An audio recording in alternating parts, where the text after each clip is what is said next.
business owner who feels like you're constantly drowning in a sea of challenges? Do you lie awake at night wondering if your entrepreneurial dreams are slipping through your fingers? Well, let me tell you right now, you're not alone in this struggle. And today I'm covering the top 9 reasons why small businesses fail. But more importantly than that, I'm going to explore how faith can be your lifeline to success. So stay tuned to discover how you can transform your business from barely surviving to what I'm going to say, divinely thriving. This is a show you don't want to miss. Well, I just want to start by thanking you for joining me today. I am thrilled to have you with me as we explore the world of finance through our Christian lens. And if you want to think about it, yesterday we talked about on the show, I answered a very simple question. And that, is it true that I can lose my passport if I don't pay my taxes? If you missed it, I'm going to suggest you go back and listen to it because there are significant implications for both your financial and your personal freedom. And you don't want to get caught off guard with that. So if you had missed it, go check it out. Well, I got a listener question today from Linda. Now, Linda's a small business owner in Atlanta, and this is what Linda wrote. She said, "Dear Ralph, I'm at my wit's end. I've poured my heart and soul into my boutique for the past 2 years, but it feels like I'm constantly fighting an uphill battle. Every month I struggle to make ends meet, and I'm terrified of becoming another failed business statistic.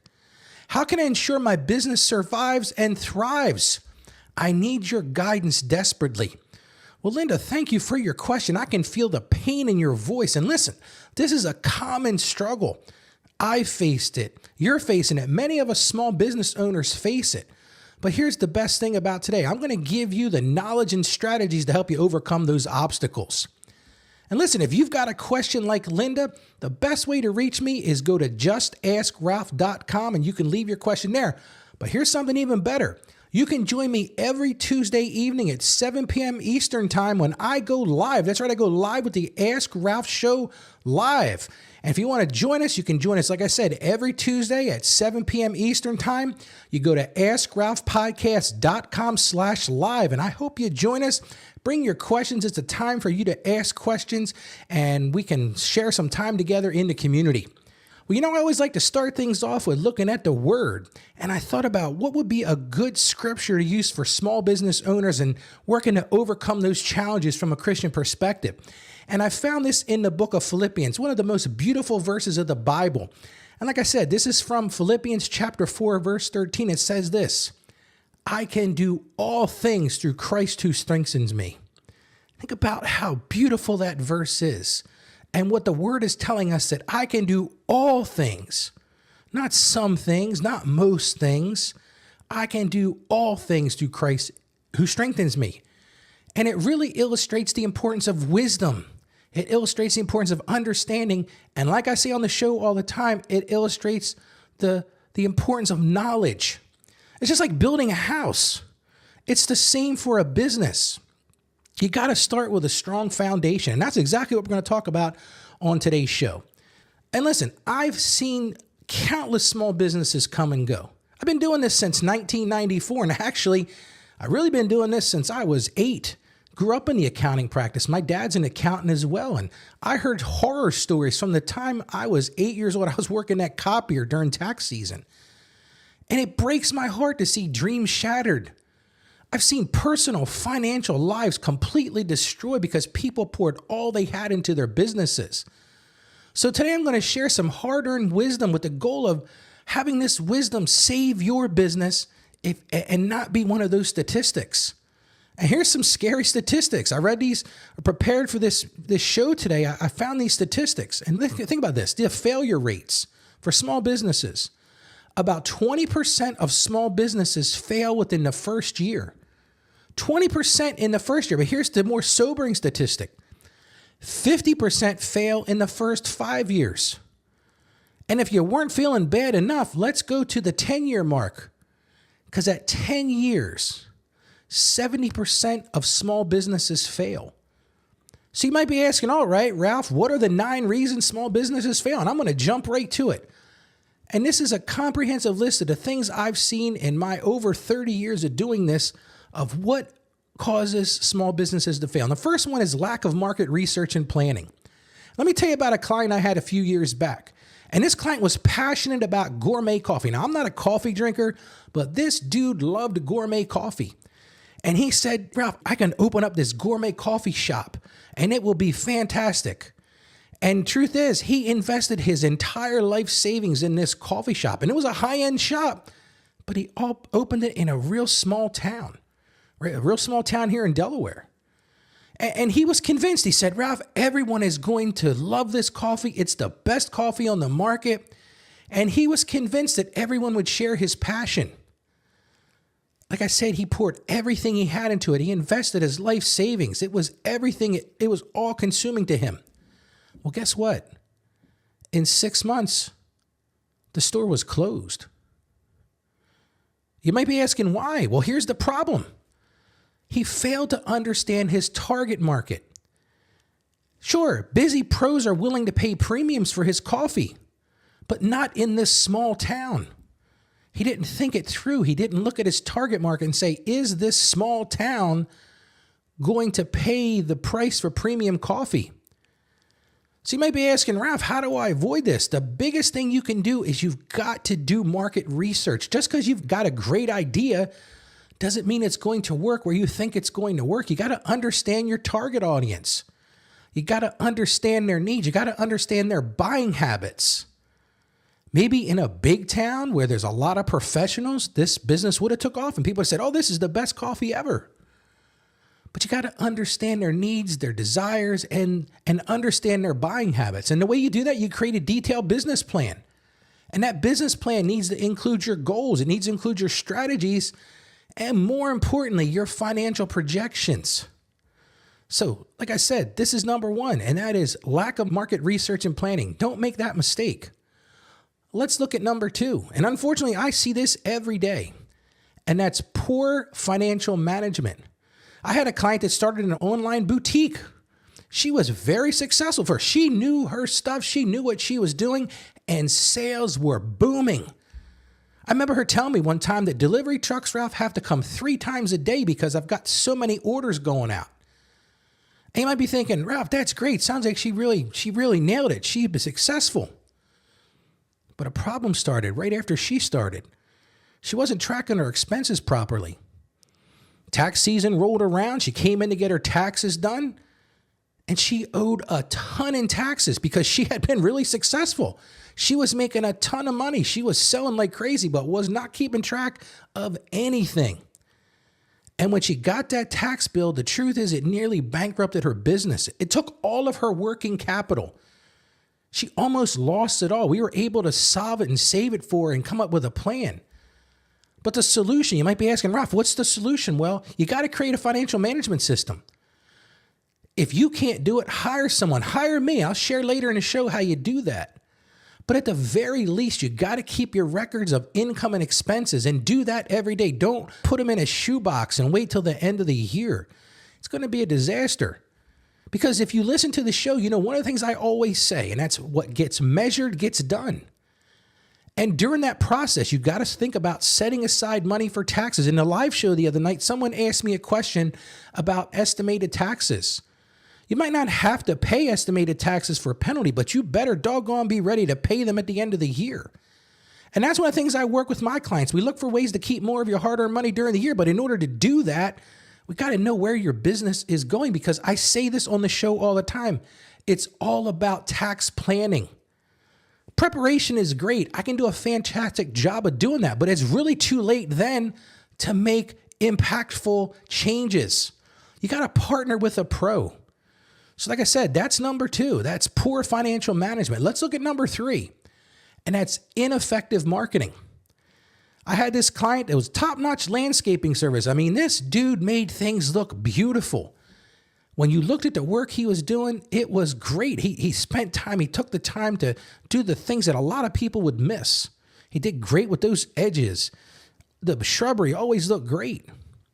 So you might be asking, Ralph, what was his problem? Well, his problem was he struggled to attract customers.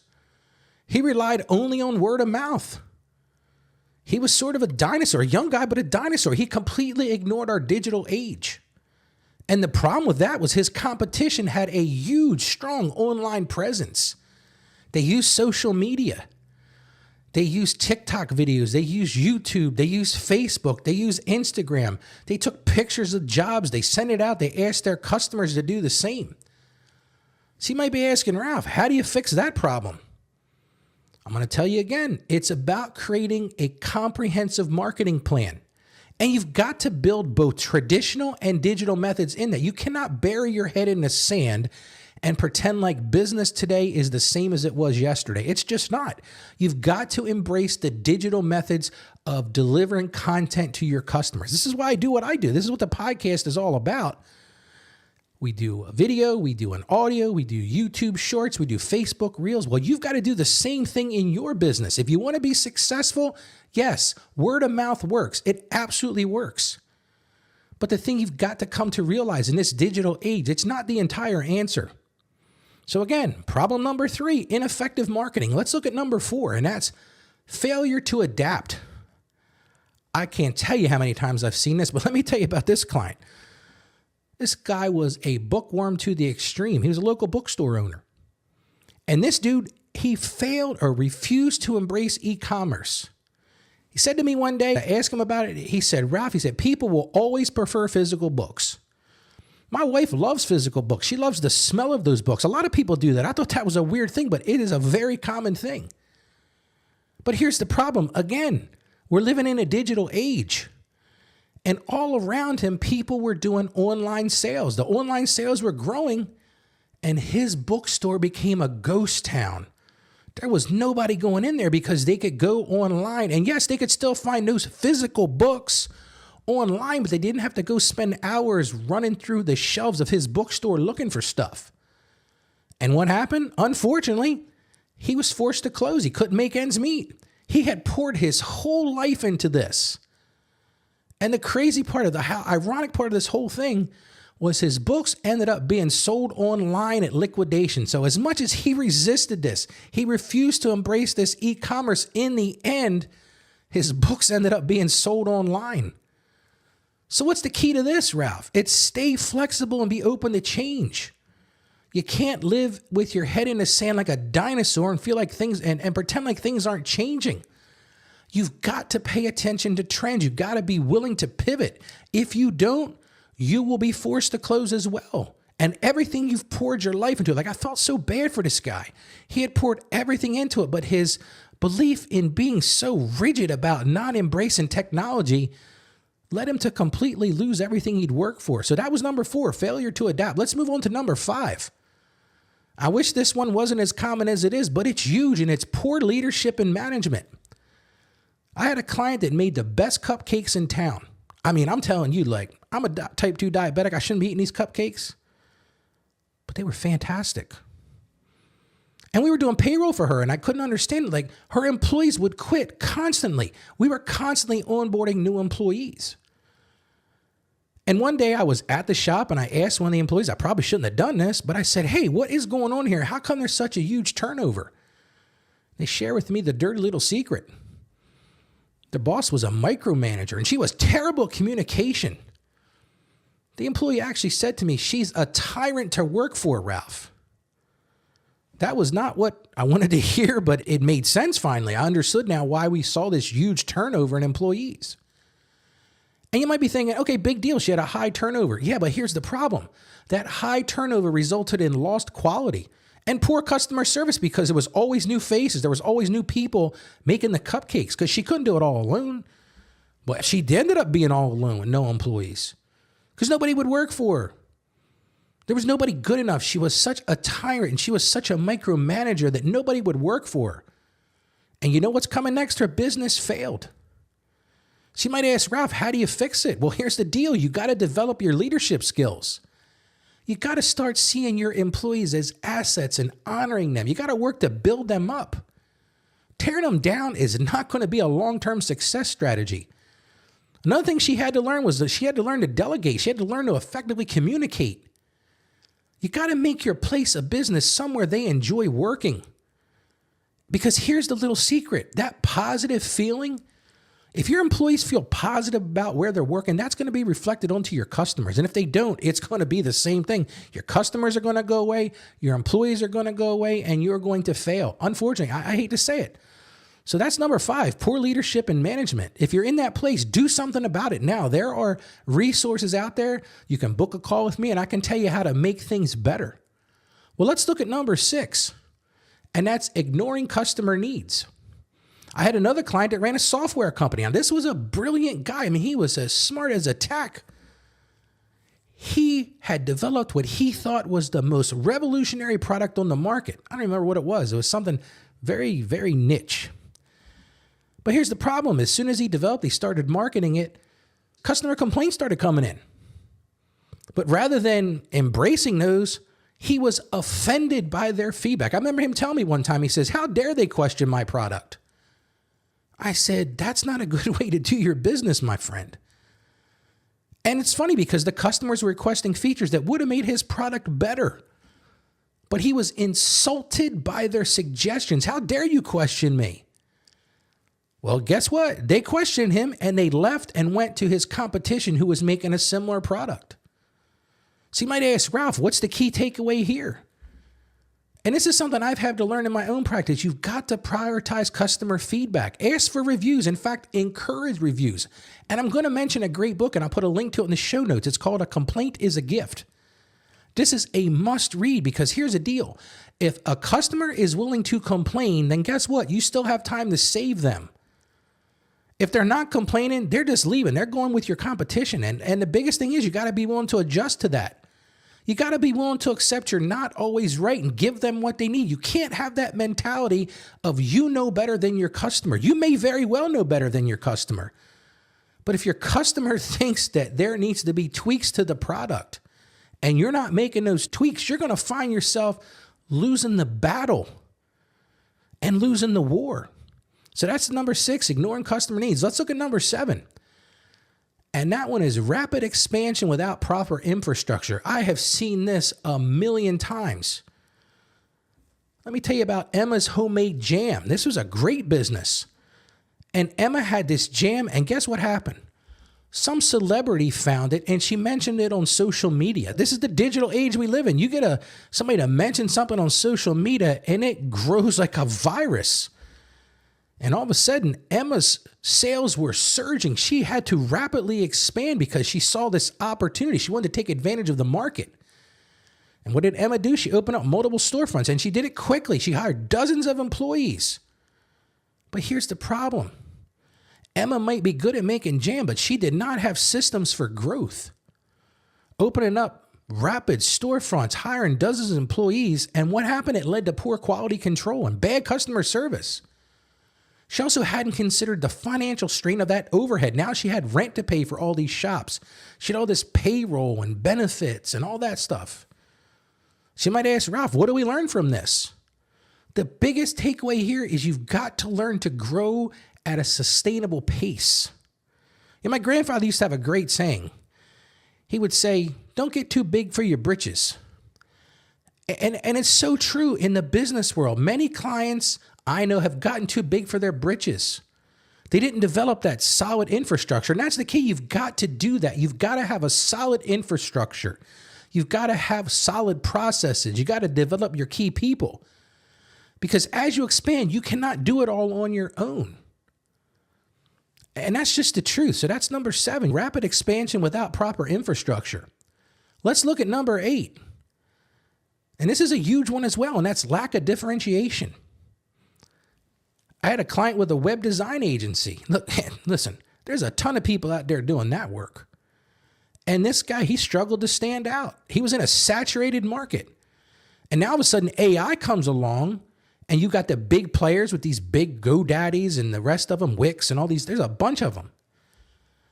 But he wasn't standing out because he had no unique selling proposition. And if you don't have a unique selling proposition, it is really tough to attract and retain clients.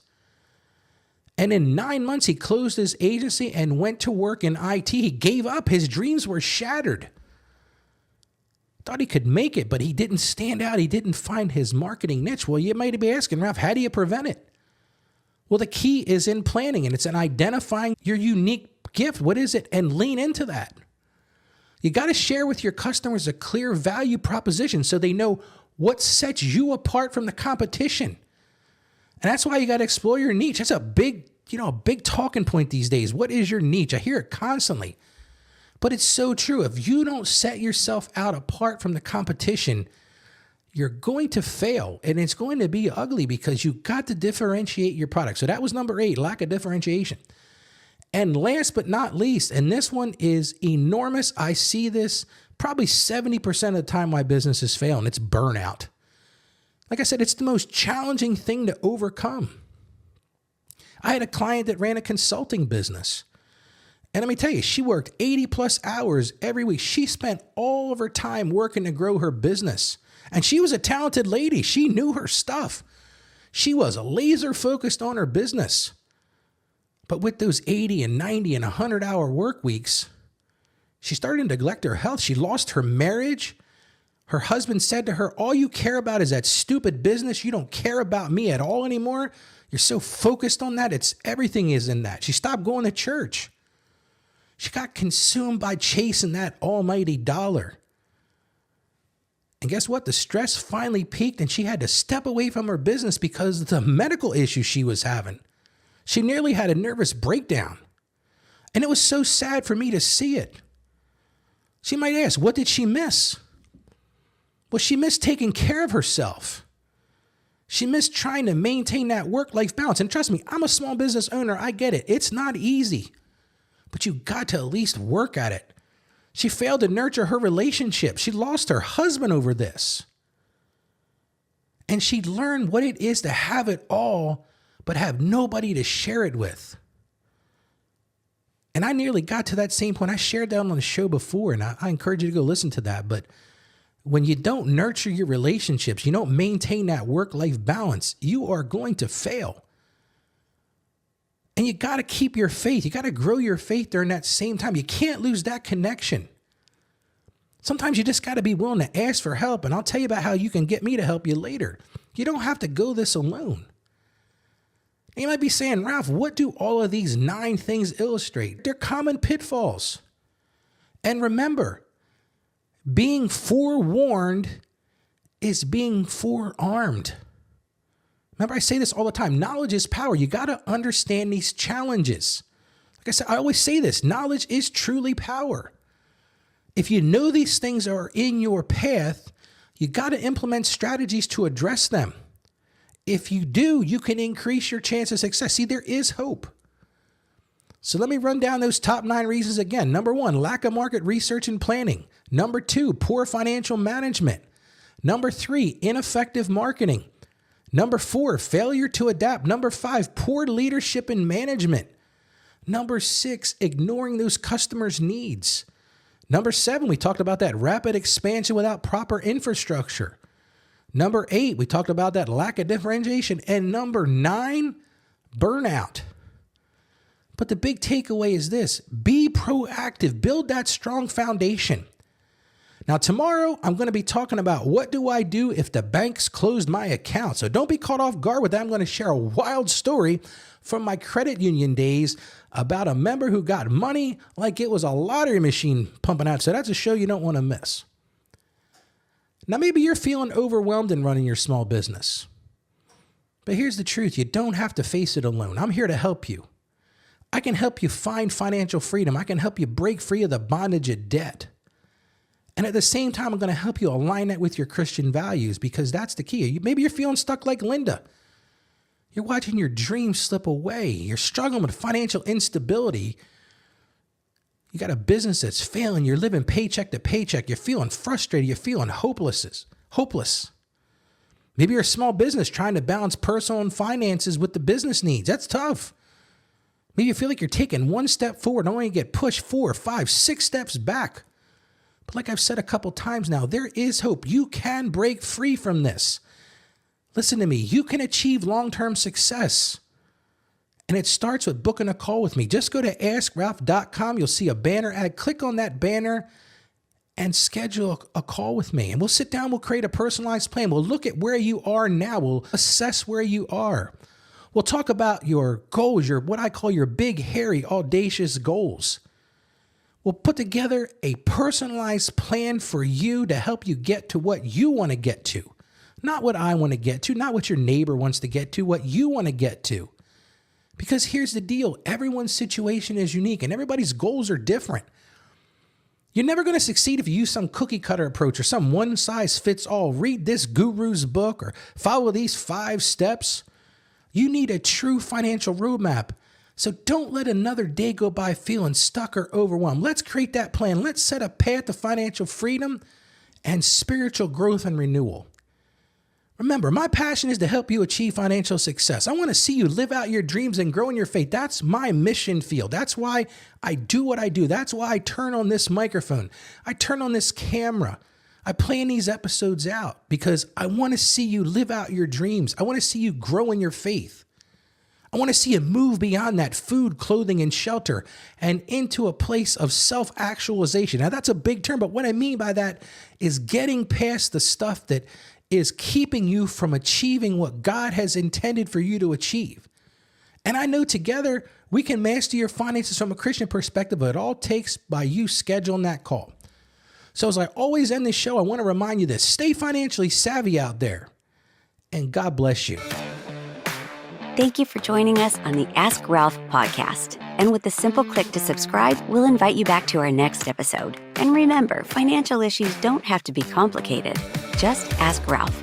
The information contained in this episode of Ask Ralph is based on data available as of the date of its release. Saggio Accounting Plus and Ask Ralph Media, Inc. is under no obligation to update this content if changes occur. Applying this information to your specific situation requires careful consideration of all facts and circumstances, and any information provided is not to be considered as financial, tax, or legal advice. Please consult your tax advisor or attorney before acting on any material covered.